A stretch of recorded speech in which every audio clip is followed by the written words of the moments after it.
Hey guys, tonight we ease our way into the Valley of Mexico, a place where the horizon looks like a giant silver platter, balancing volcanoes, clouds, and lakes all at once. You're here and so am I, but don't worry, I'll be doing the talking while you just drift along. Think of this as history's version of a guided nap. You're the main character, but you probably wouldn't survive this world very long. Too many mosquitoes, not enough coffee shops, and let's be honest, you don't know how to paddle a canoe with grace. So, before you get comfortable, take a moment to like the video and subscribe, but only if you genuinely enjoy what I do here.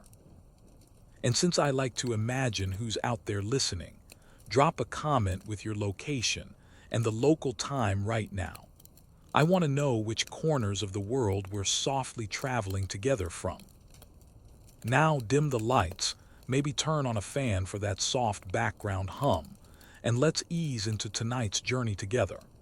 You stand on the edge of a lake, the air thinner here than you're used to, crisp enough that your breath feels like it might frost on the way out. The valley stretches before you, its lakes shimmering like spilled mercury under a setting sun. It smells faintly of wet earth and smoke from faraway fires. Somewhere behind you, a dog barks, though it sounds more like a yawn than a threat. The lakes Texcoco, Xochimilco, Chalco, and others ripple with quiet authority. They were here long before you, long before the Aztec Empire rose. You look down and reeds sway at your feet, tall enough that they tickle your cheeks if the breeze tilts them. You think you're staring at marshland, but no. This is the center of a vast world where land and water are blurred like watercolor. Careful with your shoes, I whisper, not that they'll matter much. By the time you're ankle deep in mud, those sneakers are goners. But barefoot, surprisingly, it feels grounding. The soft mud is cool, almost cushiony. You wiggle your toes like a child at the beach, except instead of seashells, the mud hides snails, fish, and sprouting stalks of maize. Across the lake, you catch the outline of an island city, Tenochtitlan. From this distance, it seems to hover like a mirage, its causeways stretching like delicate threads across the water. The city is alive with thousands of people, but for now, you're far enough away to pretend it's just a dreamscape. What strikes you first is the silence. Not the kind of silence you know from your apartment late at night, punctured by a refrigerator hum or a passing car. This is the silence of water lapping reeds, of birds with wings brushing air, of frogs who seem to have misplaced their sense of timing. You listen, and the world feels both endlessly alive and profoundly still. A canoe passes by. A boy kneels at the front, dipping a paddle with lazy grace. The wood parts the water with such precision you can hear each droplet drip back. The canoe carries baskets filled with green plants, roots dangling like hair. The boy waves, and you, hesitant but warmed by the gesture, wave back. For a moment, you think you should probably offer help. Then you realize you'd flip the canoe in 5 seconds flat, so better to just nod sagely like you're supervising. Historians still wonder how it must have felt for the first people to realize that a lake wasn't just a lake, it could be farmland too. Imagine staring at endless water and deciding, yes, I'll grow corn on this. It's a bold plan, especially when you can't swim.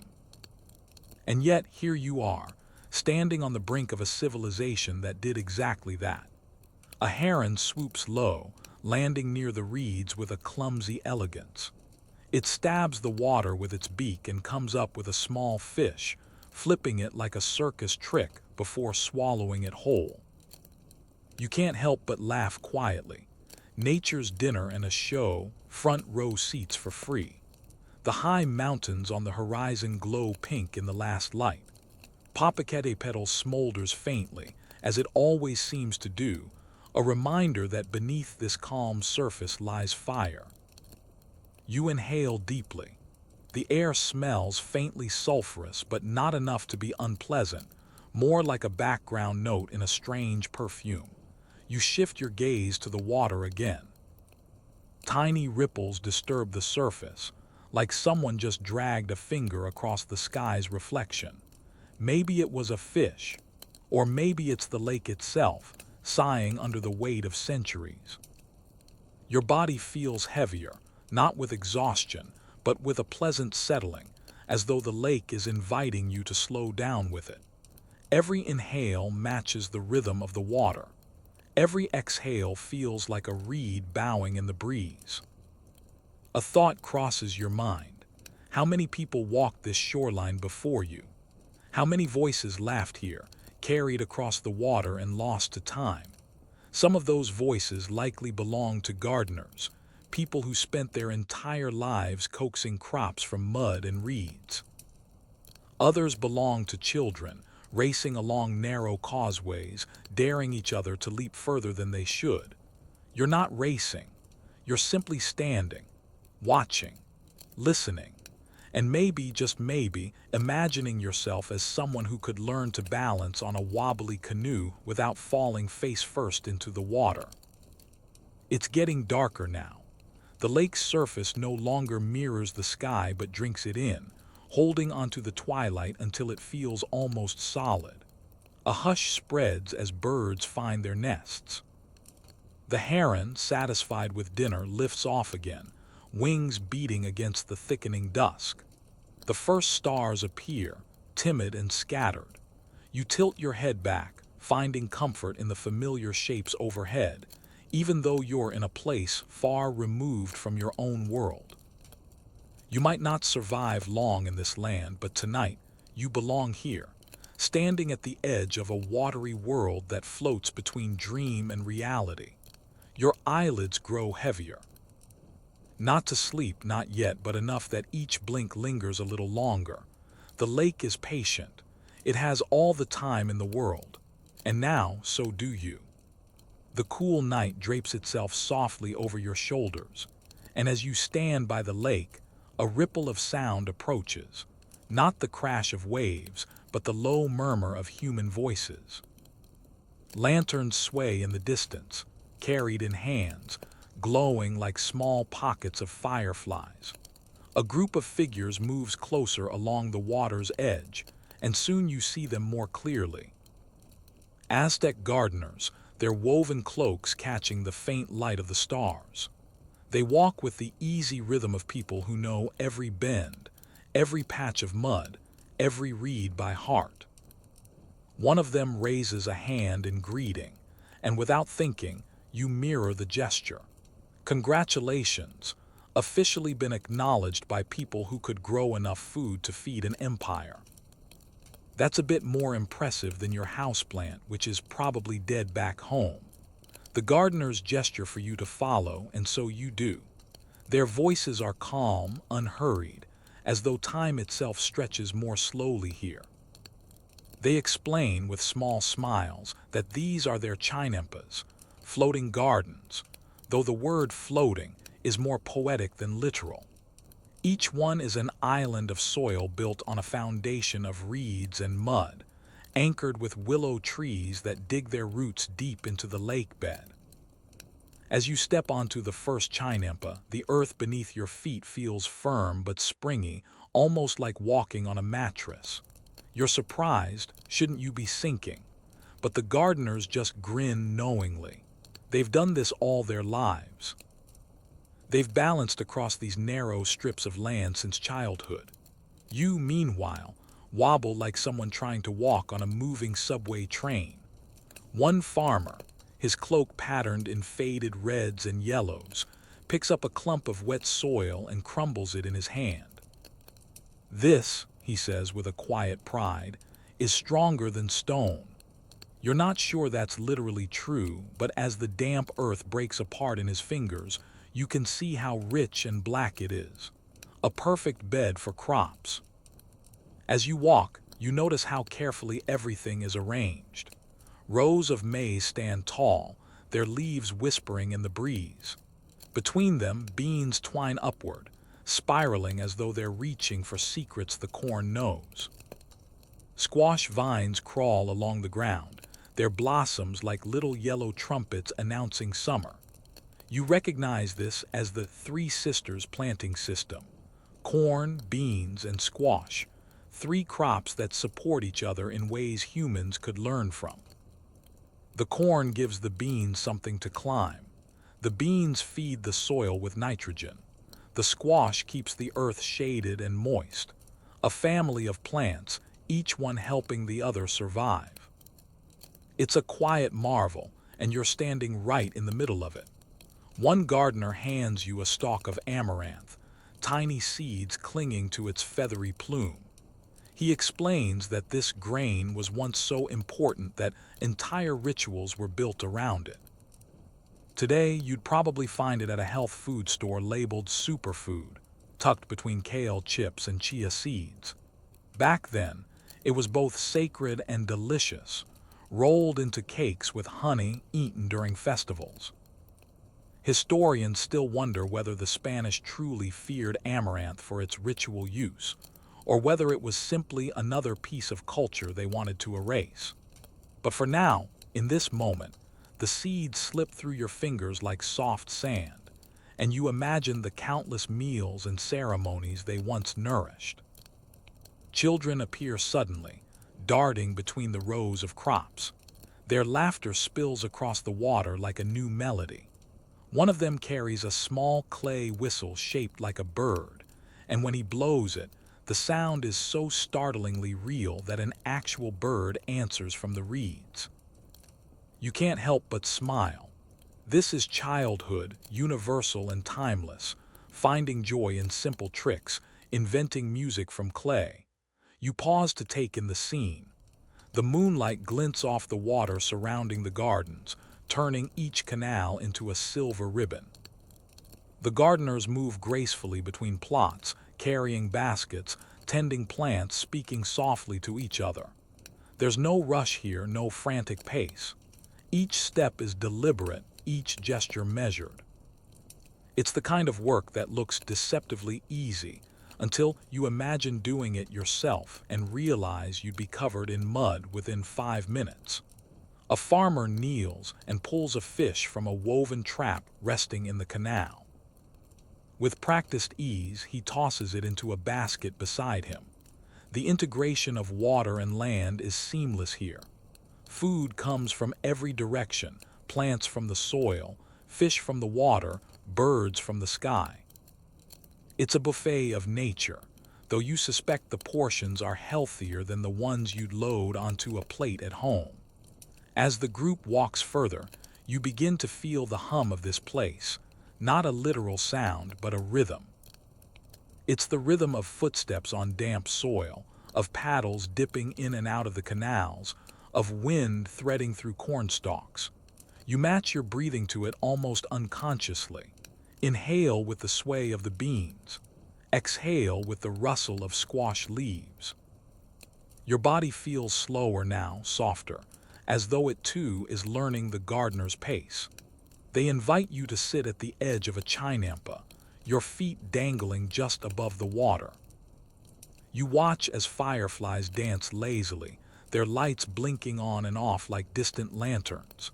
One gardener leans close and asks you, almost conspiratorially, "Do you know why the willows never fall?" You shake your head, and he taps the side of his nose, refusing to answer. A mystery left unsolved, or perhaps just a playful reminder that not all knowledge can be handed to you in words. The night deepens. A distant drumbeat echoes faintly from the direction of the city, carrying across the lake like a heartbeat. You wonder what ceremony might be happening there, what stories are being told. The gardeners seem unconcerned. For them, the chinampas are their world, the floating fields their daily temple. You close your eyes for a moment, feeling the damp air on your skin, the soft creak of willow branches, the quiet laughter of children still chasing fireflies. It's a moment outside of time, a moment where survival depends not on speed or conquest, but on patience and balance. You open your eyes again, and one gardener offers you a woven basket filled with maize cobs, their kernels shining like tiny gold coins. You take it, though you know you won't eat it tonight. It's more than food, it's a welcome, a gesture of belonging. For this evening, at least, you are part of their floating world. The basket of maize rests lightly in your hands as the gardeners guide you deeper along the narrow strips of earth. The chinampas spread out like a patchwork quilt, stitched together by water and willows, each piece carefully placed by human patience. Tonight you learn how these floating farmlands came to be, not as myth or magic, but through mud, reeds, sweat, and a touch of ingenuity that might make even modern engineers raise an eyebrow. One farmer squats beside the canal, his bare feet sinking slightly into the soft bank. He gestures for you to watch. With slow, practiced movements, he begins layering reeds, bundles upon bundles, woven together into a base. On top, he piles like mud, thick and glistening, scooped from the very water beneath you. The smell is sharp, earthy, almost metallic, but it feels alive, like something that insists on growing. He pats the mud down with the flat of his hand, then places more reeds, more mud, more reeds. A living lasagna of soil and plant matter. See, he murmurs with quiet pride. It floats, but it holds. You crouch down, poking the edge with your finger. The surface yields but doesn't break.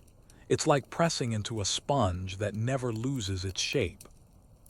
You half expect the whole thing to wobble like a waterbed, but it stays firm, steady, resilient. The willows are the secret. Every few meters, young trees are planted, their roots reaching down like anchors into the soft lake bed. Over time, they knit the whole structure together, preventing it from drifting off into the night. Imagine tying balloons to your house to keep it in place. That's the willow's job here. Without them, the chinampas would float away like giant leafy rafts.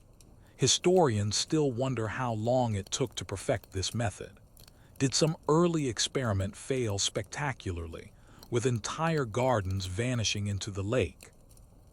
Did someone's bean patch float off like a runaway boat? There are no records of those mishaps, but it's safe to assume not every attempt was a success. Still, what survived was genius. Farmland that could be expanded, replenished, and multiplied, all without conquering new dry land. As you walk, the gardeners show you freshly built chinampas still settling into place. These new plots are smaller, their edges rougher, the willows still thin. They'll take months to mature, but when they do, they'll produce crops at an astonishing rate. Some say chinampas were so productive they could yield up to 7 harvests a year. 7. You're trying to remember the last time you managed one successful batch of basil on your windowsill. The gardeners laugh when you tell them this, though perhaps it's more at your dramatic hand gestures than your failed basil. They know abundance because they've built it with their own hands. They don't need Miracle-Gro. They have mud, reeds, willows, and patience. A boy paddles up in a canoe and drops off another load of reeds. He's no older than 12, but he maneuvers the boat with effortless control. You step closer, peering at the cargo. The reeds are long, hollow, and surprisingly strong. He stacks them neatly before darting away again, his canoe slicing the canal like a silver knife. Nearby, an older woman spreads seeds onto a freshly layered chinampa. She scatters them with such care that it looks like she's casting tiny stars into the soil. She explains, softly, that every seed is a promise, not just of food, but of continuity. Each plant that grows carries a story forward, linking generations across time. You listen, nodding, realizing that farming here isn't just survival, it's poetry written in mud and maize. The night air thickens with the scent of damp soil and crushed reeds. You wipe your hands on your clothes, noticing streaks of dark mud across your palms. For a moment, you think you're dirty. Then you realize this mud is wealth. It's richer than coins, more valuable than gold, because it sustains life in a place where land is scarce. A question lingers in your mind. Did the Aztec gardeners know they were creating one of the most efficient agricultural systems in history? Or did they simply do what felt right, what worked, what the lake itself seemed to teach them? Historians still debate whether this was planned innovation or slow discovery, but for you, walking here tonight, it feels inevitable. Water and land wanted to meet, and people were simply clever enough to introduce them. You sit for a while on the edge of a chinampa, legs dangling, listening to the lake lap against the soil banks. The gardeners continue their quiet labor around you, layering, planting, anchoring, adjusting. It's not loud work, not fast work, but it's steady, and in its steadiness there's comfort. A farmer grins at you, handing over a clump of mud as though it's a rare gift. You hold it, heavy in your palm, cool against your skin. For a strange moment, you feel the heartbeat of the land itself, slow, patient, eternal. Your eyelids grow heavy again, lulled by the rhythm of work and water. The gardeners keep moving, but their figures blur slightly in the moonlight. You set the clump of mud gently back where it belongs, as though returning something sacred. The chinampa beneath you doesn't sway. It holds, it always will. The chinampa beneath you is steady, but your guide waves for you to rise, brushing soil from your palms. It's time to see not just how the floating gardens are built, but how they breathe with life. The maize is tall here, stalks reaching high enough that you disappear between them like a mouse wandering through a forest of green. Their leaves rustle against your arms, whispering secrets in a language only farmers truly understand. You push forward and the ground softens, cool and damp under your bare feet. You notice how different it feels from the dry, stubborn soil you've tried to garden with back home. Here, the earth is generous, almost eager. The smell of it rises warm and sweet, a reminder that mud can be richer than any perfume when it promises food. The first plants you notice are the corn, maize really, but let's not get caught up in terminology. Each stalk stands like a sentry, tassels swaying lazily in the breeze. Their ears are still wrapped in green husks, but a farmer plucks one and peels it open to show you the kernels inside. Pale, pearly, arranged in neat rows like tiny soldiers who all agreed to stand perfectly straight.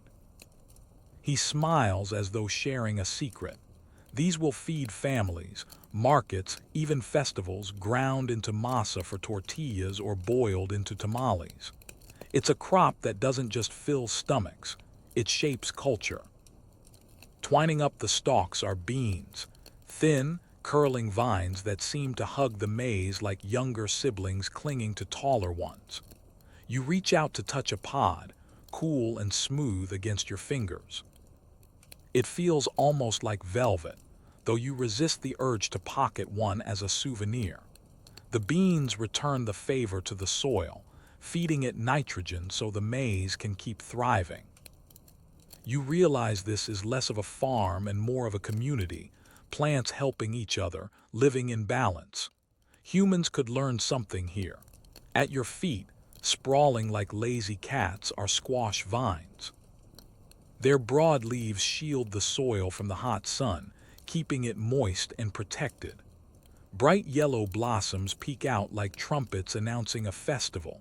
A gardener bends down, plucks one of the blossoms, and offers it to you. You hesitate, are you supposed to eat this? He chuckles, explaining that the flowers are just as valuable as the fruit, fried or cooked into soups. You lift it to your nose, inhaling its faint sweetness, a perfume so delicate it feels borrowed from the bees. Nearby, marigolds blaze like tiny suns. Their orange petals contrast with the deep greens of the crops, a splash of color in the orderly rows. You learn that these flowers are more than decoration. They ward off pests, their scent discouraging unwanted visitors. And beyond their practical use, they are sacred, offered during rituals, woven into garlands placed on altars. You think of how flowers at home are often just for looks, but here, beauty is never without purpose. A flock of birds passes overhead, wings flashing silver against the sky. They swoop low, drawn by insects buzzing among the plants. You catch the sweet, sharp smell of chili peppers hanging from low bushes, their bright red skins glowing in the moonlight. One gardener breaks one open, the sharp scent burning your nose immediately. He laughs gently, reminding you that these peppers spice nearly every dish. You're not sure your bedtime stomach could handle them, but the Aztecs, they thrived on this fire. You sit for a moment in the middle of the field, surrounded by rustling crops. The night air is alive with sound. The croak of frogs, the chirp of crickets, the soft shuffle of gardeners moving carefully between rows. There's no machinery here, no roaring engines, just human hands and natural rhythms. It's quieter, slower, but in that slowness, there's strength. Historians still wonder whether this delicate balance was ever broken. Did pests ever overwhelm the crops? Did floods threaten the chinampas? Surely they did. But what's remarkable is how resilient this system proved to be, producing food in abundance for centuries. You wonder if today's agriculture, with all its chemicals and machines, could ever feel this alive. A child runs past you, carrying a basket of beans. He drops one pod and you pick it up, holding it for a moment before slipping it back into the basket when he returns. He grins, gap-toothed, and dashes off again, vanishing into the tall maize. You can't help but chuckle. If farming is the backbone of civilization, then children laughing among the crops are its heartbeat. The farmers pause for a brief rest. One woman pulls out a clay jar of water, cool and clear, and offers it to you. You drink deeply, the taste crisp, faintly earthy, like the essence of the lake itself. She wipes her hands on her cloak, then sits with you, pointing out how each plant supports the other. Without one, she explains softly, the others suffer. It's such a simple truth, but it feels profound. Life here isn't about domination or control. It's about weaving things together until they can't imagine existing apart.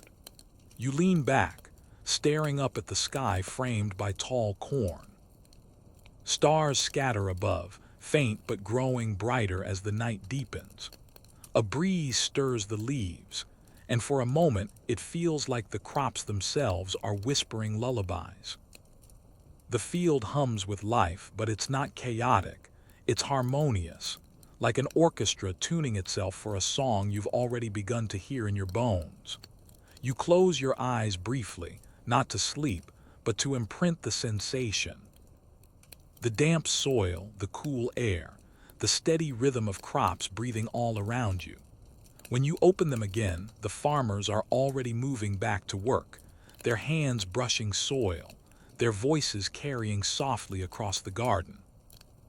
And you, still seated in the midst of it all, feel strangely at home, as though, in this floating farm, you've finally learned what it means to belong to the earth.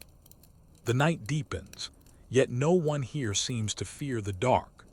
Torches flicker along the edges of the chinampa, their flames reflected in the water like fiery stars fallen from the sky.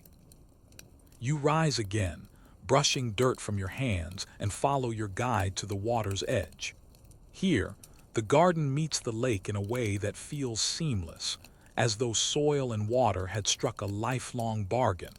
The lake glimmers under the moonlight. Its surface is restless, disturbed by gentle ripples from passing fish and the soft strokes of paddles. A canoe glides silently toward you, and when it arrives, two men step out, carrying bundles of reeds and mud. Without hesitation, they begin repairing the edge of the chinampa, weaving reeds into the soil to strengthen the platform. Their movements are practiced, efficient, almost meditative. You realize this floating island is not a static thing. It's alive, constantly growing, shifting, and being renewed. Your guide explains that maintaining a chinampa is a family's lifelong work. The edges must be rebuilt, the canals dredged, the soil enriched. Neglect it for even a season and nature reclaims what humans tried to shape. Yet the balance never feels adversarial. Here, humans don't fight the lake. They partner with it. The mud dredged from the canals is rich with nutrients, spread carefully across the garden to keep it fertile. The water, meanwhile, seeps into the roots, feeding the crops even in the driest seasons. You crouch at the edge, dipping your hand into the water. It's cool, silky, with the faint scent of algae clinging to your skin. Beneath the surface, fish dart past, silvery flashes in the torchlight. Frogs croak from the shallows, their calls echoing across the canals. You think about how many layers of life this one patch of water sustains. Plants, animals, and humans, all drawn into the same web. A farmer joins you, holding a fishing net. He casts it with a swift flick of his arms, and within moments pulls it back heavy with tilapia. He smiles, his teeth bright in the dark, and explains that these canals are not just borders. They are food sources. Fish caught here supplement the crops, adding protein to meals. Ducks nest in the reeds, their eggs collected for cooking. Even the lakeweed has its use, pulled from the water and layered into the chinampas as fertilizer. Nothing is wasted. You realize this isn't farming as you know it. It's not about bending the land to human will, but listening to what the land offers and weaving it into daily life.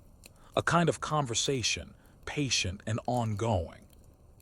Suddenly, a splash breaks the calm. You turn to see a boy, barefoot, laughing, leap into the canal. His arms cut through the water with reckless joy, sending droplets sparkling into the night. An elder calls after him with mock sternness, but she's smiling, shaking her head as though she's seen this scene play out 1,000 times. The boy climbs out, soaked and dripping, and immediately grabs a bundle of reeds to help the men working on the bank. His laughter fades into focused silence, his small hands mimicking the movements of those older than him.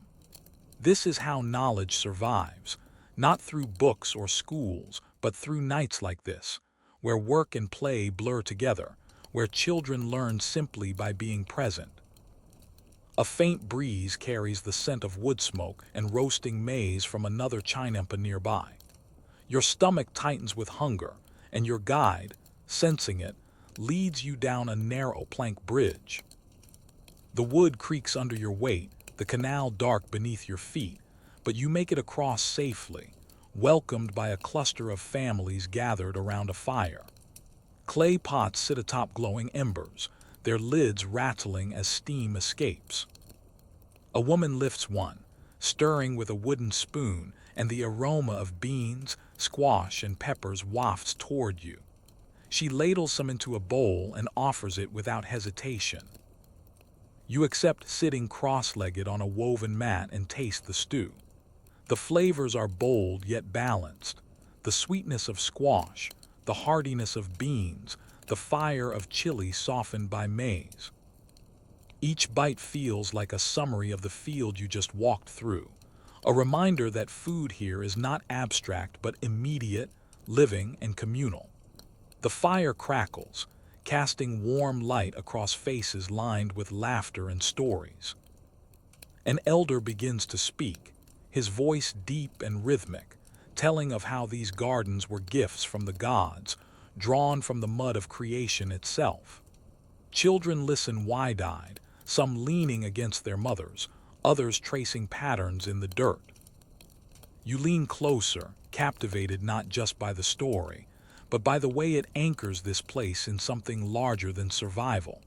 Farming here isn't just labor, it's sacred, a covenant between earth, water, and people.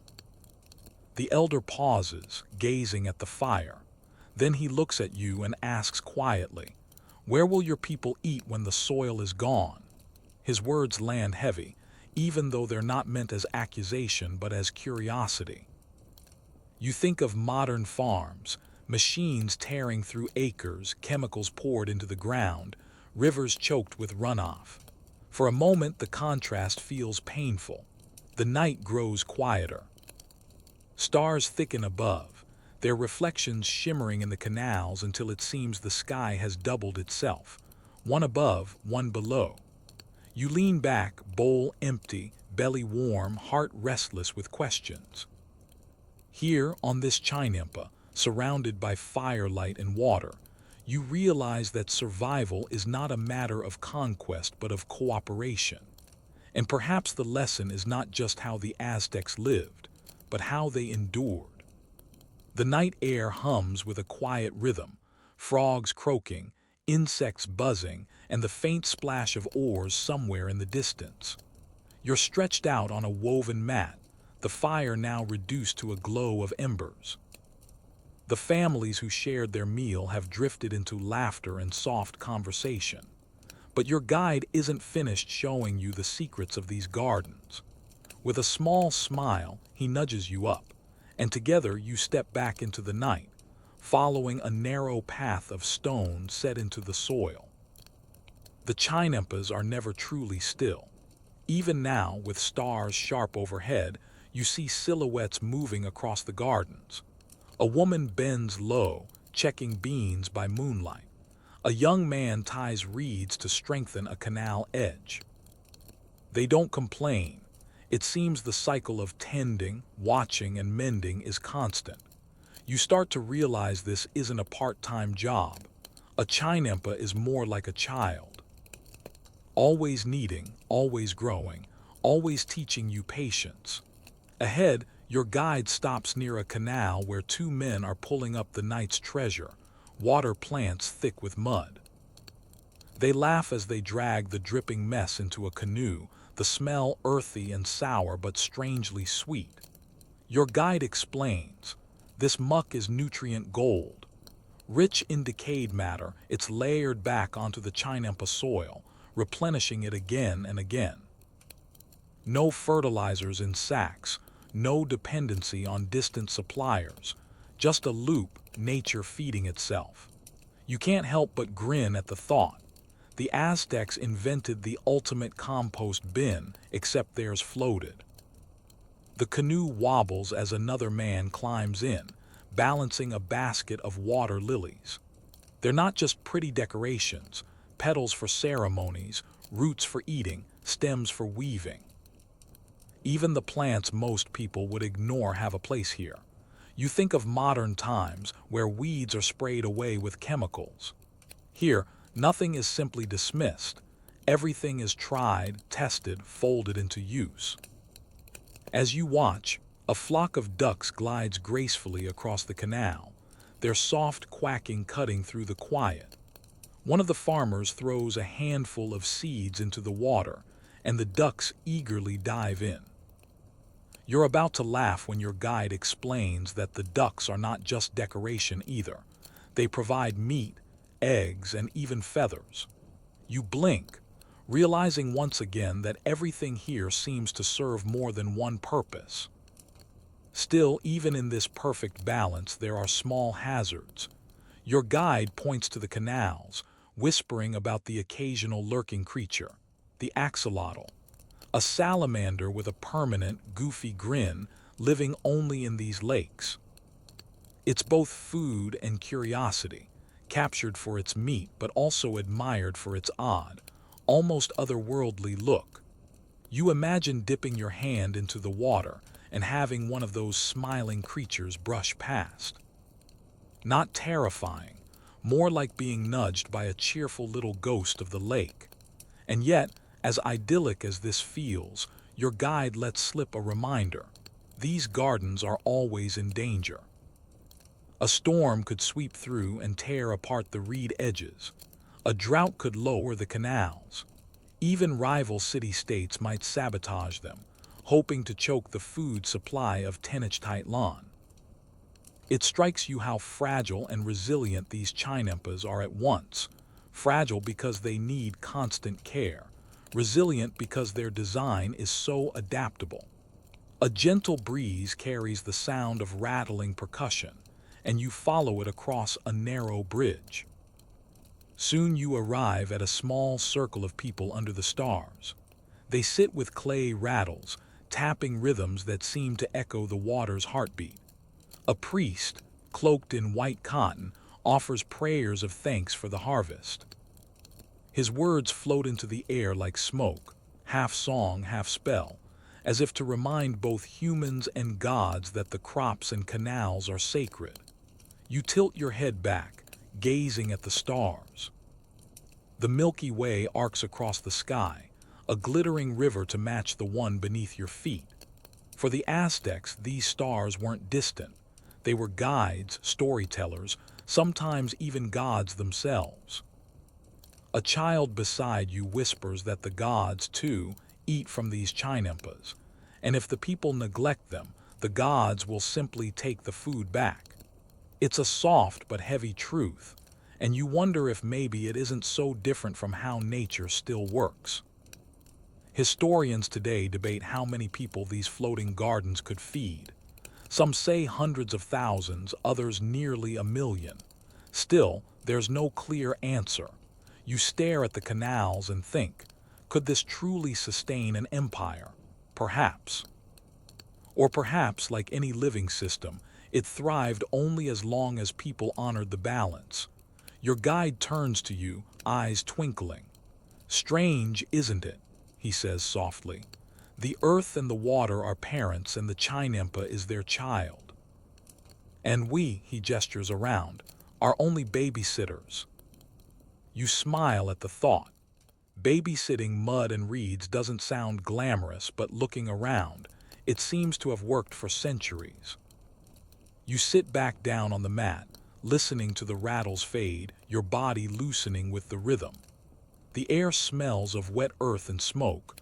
The water laps quietly at the banks, and for the first time you wonder if farming, this endless, messy, tender care, might actually be a kind of lullaby itself. The sky has shifted again. Where the stars once blazed, dawn now sends its first pale streaks across the horizon. The lake, which glowed black and silver under the moon, begins to blush with pink and gold.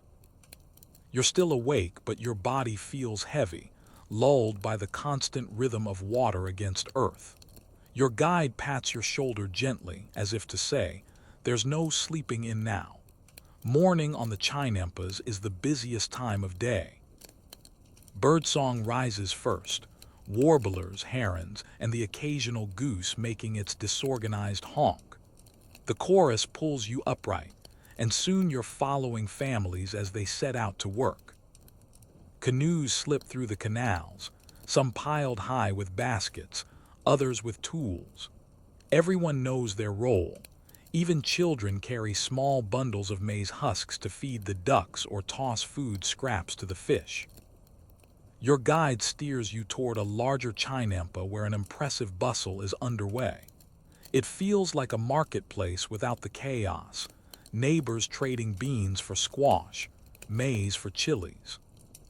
A woman hands over a clay pot of steaming addle, the maize-based drink that tastes both sweet and earthy. She presses a cup into your hands, and you sip. The warmth spreads instantly, thick and comforting, like someone managed to turn corn into a hug. Around you, the crops are being harvested.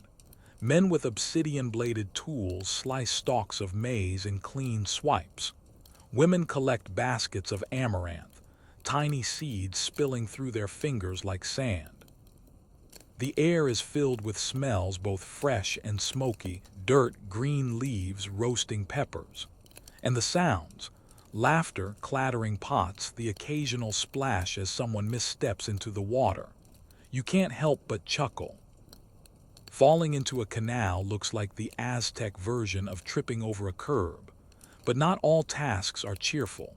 Off to the side, you notice workers hauling heavy mud again, their shoulders bent, their feet sinking into the damp earth. It looks exhausting, relentless. Your guide leans close and murmurs. The chinampa gives, but it also demands. You nod, feeling the weight of that truth. These floating gardens are miracles, but miracles that never stop asking for human hands. As the sun climbs, a group of elders gathers near a platform. They are measuring the angle of the sun, marking it with shadows, checking calendars. You lean closer, curious. Your guide explains that planting isn't guesswork. It follows careful cycles tied to astronomy and ritual. Crops succeed not just because of mud and water, but because farmers respect the timing of the cosmos. Historians still wonder whether the Aztecs used the solar calendar alone, or if they layered sacred cycles into their agricultural planning. The debate lingers as if the sky itself keeps a secret. The elders finish, and one of them claps his hands for attention.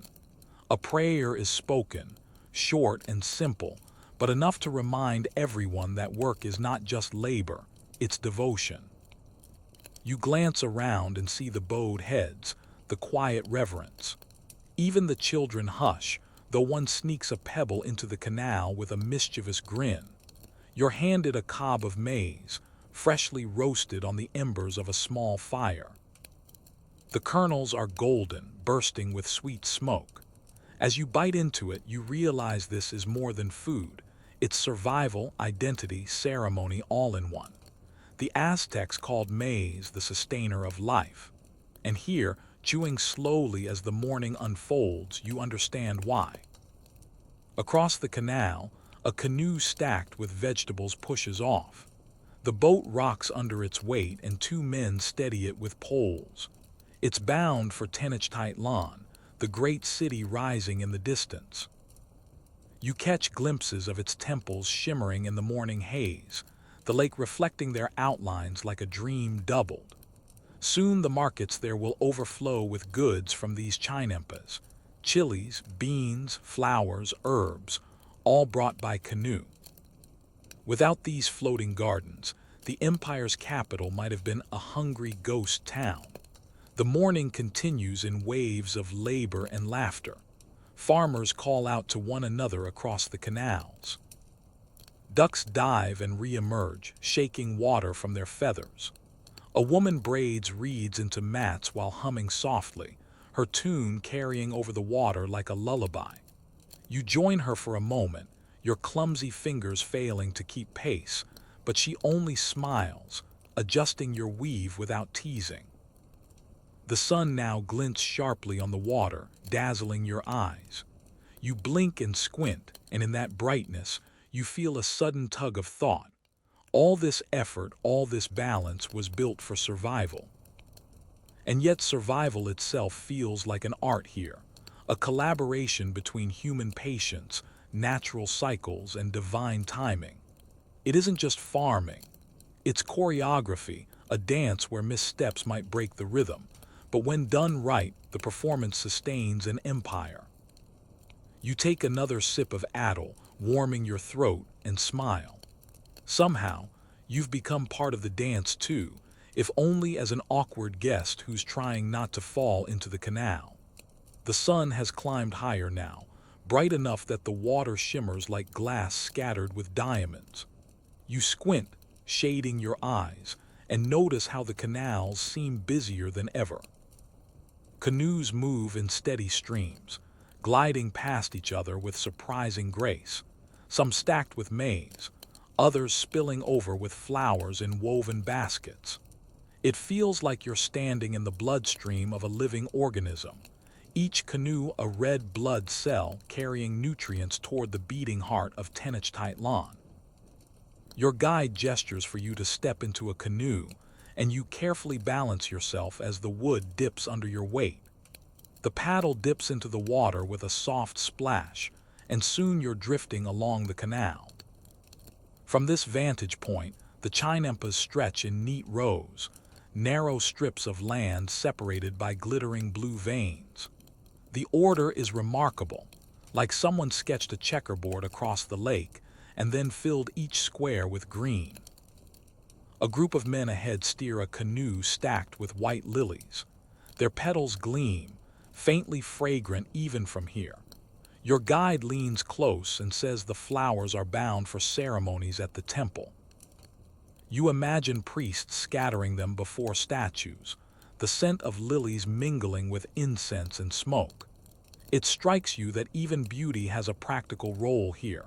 Flowers aren't just decoration, they're offerings, trade goods, medicines. You wonder how many petals were rowed across these canals just to keep gods and emperors satisfied. The air is filled with layers of sound, the creak of wood, the slap of paddles, the chatter of traders calling greetings as they pass. One canoe wobbles precariously when a dog suddenly barks from inside it. Yes, a dog, lounging atop a pile of squash as if it owns the boat. You laugh out loud, startling a heron from the reeds. The farmer paddling the canoe waves, grinning and shrugs as if to say, dogs will be dogs, even in the empire of the Aztecs. Soon, the canals widen into busier waters, and in the distance, you catch sight of the causeways stretching toward Tenochtitlan. Canoes funnel into these watery highways, each carrying the life of the chinampas into the capital. The sight is breathtaking. You've seen busy highways in your own time, but this feels quieter, smoother, as though water traffic has its own etiquette. Your guide points to a larger canoe, where women arrange herbs into neat bundles. He explains that markets in Tenochtitlan are so vast and diverse that travelers from across the empire marvel at them. Here, on these boats, the economy begins. A farmer harvesting chilies on a chinampa might end up feeding not just his neighbors but merchants, nobles, even the emperor himself. The canoe glides onward, and you notice how the water itself carries more than just boats. Bundles of reeds float lazily along, carried by currents until someone scoops them up. Fish dart just below the surface, flashing silver in the light. Dragonflies hover like living jewels. It's hard to say where the farm ends and the wild begins. Everything is blended, interconnected, in ways modern farming often forgets. Historians still debate just how much of Tenochtitlan's vast population was fed by these chinampas. Some claim they produced more food per acre than almost any farming system in history. Others argue it wasn't quite enough, that imports were always necessary. The truth lingers like a question in the ripples, refusing to give a simple answer. You find yourself grinning. Mystery, it seems, is part of the story too. As you drift further, your guide shares a lesser-known detail. Sometimes these canoes weren't just for food. They carried people as well. Farmers rode their families to festivals, to marketplaces, even to weddings. Imagine. Instead of limousines, decorated canoes gliding across mirrored canals, music drifting in the air, flowers bobbing gently in the water. It's both grand and cozy at once, like a floating procession that's part parade, part family outing. Your canoe slows near another chinampa, where a family loads baskets of bright red chilies. The air burns your nose just standing nearby. One of the children waves at you, her cheeks smudged with dirt, her smile as fiery as the pepper she carries. You wave back, suddenly aware that all this, the paddling, the planting, the laughter, has kept the empire alive. And not with swords or temples, but with steady hands, muddy feet, and endless patience. The sun warms your shoulders, the canoe rocks gently beneath you, and for a moment you feel suspended between water and sky. Both are wide, endless, shimmering. Both demand respect. And perhaps that's the real secret of these canals. Not that they fed an empire, but that they taught people to move with the flow instead of against it. Your guide dips the paddle once more, and the canoe slides forward, carrying you deeper into the watery veins of the Aztec world. The sun is high now, pressing warmth into your shoulders, but the air off the canals keeps things pleasantly cool. Your canoe drifts to the edge of another chinampa, and your guide steadies you as you step back onto firm soil. At once you notice this plot looks different, less like a family garden, more like an experimental workshop of greenery. Rows of herbs stretch in neat lines, their scents rising into the breeze. Sharp mint, sweet basil, earthy sage. Farmers here murmur about remedies, not recipes. You crouch near a woman who carefully plucks leaves from a plant with long, narrow blades.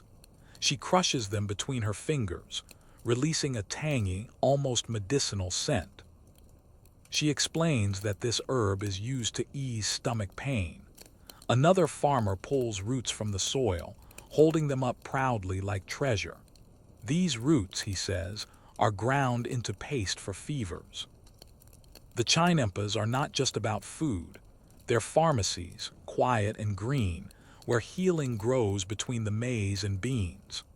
A group of young apprentices carries baskets of flowers, bright yellows and deep purples.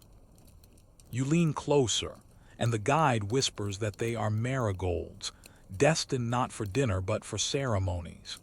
Their scent is believed to guide spirits, their petals sprinkled in rituals. You can almost imagine Tenochtitlan streets lined with them, the air heavy with color and fragrance. As you wander, a farmer beckons you toward a small patch of plants with thick, fleshy leaves. He offers one for you to touch, its surface cool and slick. Good for burns, he says simply. You nod, realizing that every corner of the chinampas hides another secret. Food sustains the body, but medicine sustains the spirit too, and here both spring from the same soil. You pause, glancing out at the endless checkerboard of canals and gardens. How did the Aztecs keep track of it all? Your guide explains with a sly smile: community. Each family tended their own plots, but they also shared, traded, and helped. A system of cooperation kept the gardens from falling into disrepair. Even now you see neighbors waving, exchanging herbs for maize, chilies for roots. It's less about ownership, more about weaving together survival. Of course, balance was never perfect. Your guide admits that disputes sometimes flared, whose chinampa encroached on whose canal, who let their ducks wander too far. Yet somehow, the system held. Maybe because everyone understood that one failed chinampa could ripple into hunger for all. Survival wasn't an individual effort here. It was a collective responsibility. You sit down on a low stone by the water's edge, and a child toddles over with a clay cup. Inside is a frothy, spiced drink. You sip cautiously and your tongue bursts with flavors. Cacao, chili, and maize blended together into a bittersweet punch. You blink in surprise. Hot chocolate, but sharper, spicier, more alive than anything from your time. The child giggles at your expression, then dashes off, leaving you wondering how many modern comforts were born on these very islands. A sudden breeze scatters petals across the canal, their colors drifting like confetti on the water. You watch them float and think about time. Historians still wonder how many centuries this system lasted, how resilient it truly was. Did the chinampas evolve slowly, perfected over generations, or spring up quickly in response to hunger? The answers remain half buried, like roots you can't quite tug free. Your guide sits beside you, dipping a reed into the water. He tells you that even the mud is sacred. It carries the memory of fish, plants, and people who lived before. By layering it on the chinampas, each farmer is literally feeding the present with the past. You glance at the mud now, darker and richer than it looks at first glance, and think, maybe memory itself is the secret ingredient of these gardens. A canoe glides by, piled high with flowers, its paddler humming a tune so low and steady it sounds like part of the water's rhythm. You close your eyes, listening. The smell of marigolds lingers, the warmth of cacao fills your chest, and the faint buzz of insects wraps the moment like a soft blanket. The thought occurs to you. Perhaps the chinampas weren't just floating farms, they were floating worlds. Each one a little island of survival, beauty, medicine, and memory, all anchored in water. You take a slow breath, letting the idea settle. And with that, you realize you've nearly reached the end of your journey. By now, the day has stretched long, and the sunlight casts a golden sheen over the water. The canals are quieter than they were this morning. Boats have already gone to Tenochtitlan, families have finished their trading, and the busiest hours have passed. What remains is a slower rhythm, the kind that feels almost like a sigh. You walk along a narrow chinampa edge, your feet brushing against reeds that lean lazily toward the water. Your guide leads you to a shaded spot beneath a small ahujote tree. Its roots stretch into the soil, binding the chinampa firmly, while its branches sway above like a sleepy guardian. You sit down at its base, and for a moment you simply listen. The water laps gently against the shore, insects hum, and a heron lets out a cry so long and drawn out that you can't help but laugh. It sounds like the bird is yawning. The families around you are wrapping up their work. A woman shakes dirt from her tools and lays them carefully on a woven mat. Children splash in the shallow water, their laughter carrying across the canal.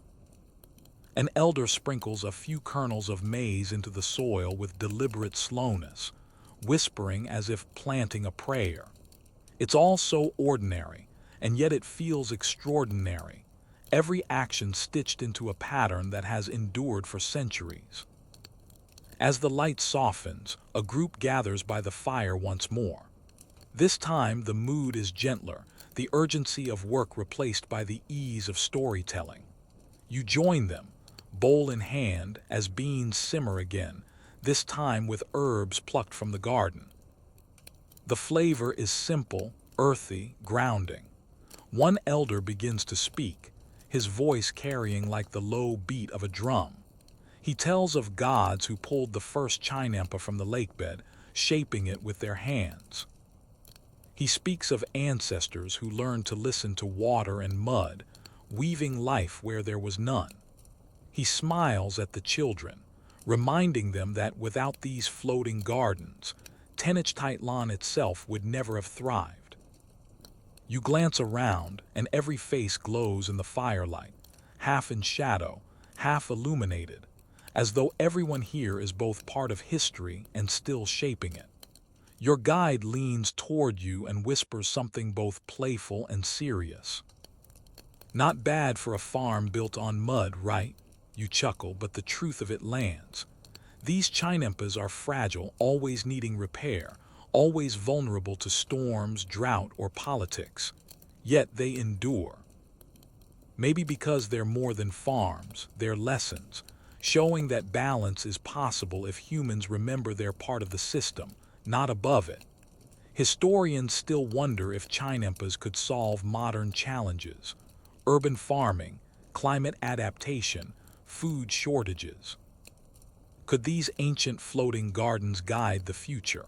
Or are they too rooted in their own time, impossible to replicate without the social fabric that held them together? No clear answer comes. Only the rustle of the reeds and the ripple of the canal, hinting but never telling. The fire crackles lower, and the first stars blink awake overhead. Their reflections stretch across the water, shimmering with every ripple, so that it looks as though the lake has borrowed the sky. Families settle onto mats, the chatter dissolving into murmurs and eventually into silence. You lie back under the ahujote tree, the cool earth beneath you, the sound of water steady at your side. The chinampa breathes around you, roots deep in the mud, leaves whispering in the breeze, water holding everything afloat. You close your eyes, and for a fleeting moment, you feel as though you, too, are part of this floating world. Not a visitor, not an outsider, but another thread woven into its quiet, enduring fabric. And just like that, your journey slows into stillness, like the canals at dusk, soft, calm, timeless. The night settles around you like a blanket, cool and gentle, and the sounds of the chinampa world grow softer, fewer, like voices drifting away into dreams. The fire is just a warm glow now, embers whispering instead of crackling, and the stars above spill their light in slow, patient patterns. You breathe a little deeper, a little slower, letting the rhythm of the water and the night air guide your body into calm. The reeds sway quietly, brushing one another with a sound almost like hushed conversation, and the lake answers with its steady lapping. Every sound feels softer now, rounded at the edges, as though the whole landscape has decided to whisper. You can let your shoulders sink, your jaw unclench, and your thoughts loosen, because the chinampa has carried its story all the way to this moment, and you don't need to hold on to anything anymore. Imagine yourself floating, not walking, not working, not even thinking, just gently drifting. The lake holds you as it holds the gardens, perfectly balanced, perfectly supported. Overhead, constellations weave their own silent stories, and the air carries the faint scent of damp soil and leaves, grounding you even as you drift upward in your mind. Each breath becomes slower, like the gentle rise and fall of the water at the shore. You are safe here, wrapped in the same stillness that generations before you knew. The past has left its traces all around, but tonight, you don't need to untangle them. Tonight, you can simply rest, knowing that even in a world of constant change, some places, like this floating garden, will always feel timeless. So let your eyes grow heavy, let your mind dim like the embers, and let yourself float deeper into rest. The chinampa holds steady, the stars keep watch, and sleep comes to you like the quietest tide.